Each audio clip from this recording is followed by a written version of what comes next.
Let us solve these equations that require us to apply the distributive property. The first problem is 2 multiplied by x plus 3, everybody equal to 16. So if we distribute throughout by 2, it means 2 multiplied by whatever is in the parentheses. So 2 multiplied by x, I have 2x plus 2 by 3 is 6. This is equal to 16. Then we can subtract throughout by 6.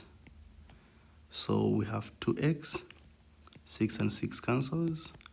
On the left side we have 10, right? That is 16 minus 6. Then we can go ahead and divide throughout by 2. So 2 and 2 cancels. We have x is equal to what? This is just 5. Okay?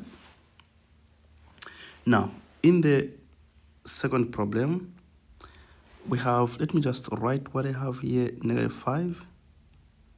2x minus 6 plus 15 is negative 10. Okay, so I can distribute throughout by negative 5.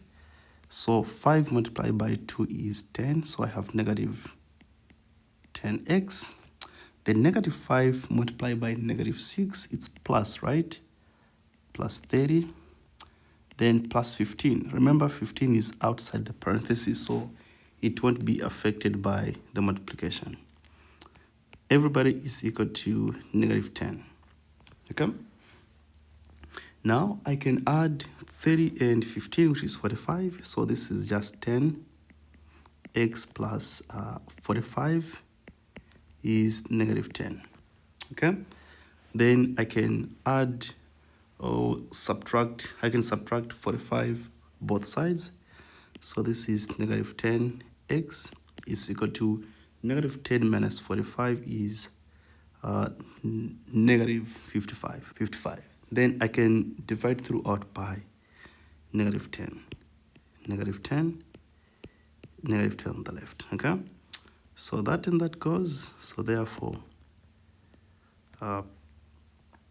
here x is equal to, you can just write positive, right? This is positive 5.5. Okay, or if I want to write it as a fraction, you know, this is just 5 into 55, it's 11, and 5 into 10 is 2, right? So we have 11 over 2. Or if I want to write it as a mixed fraction, this is like 5 whole number 1 over 2.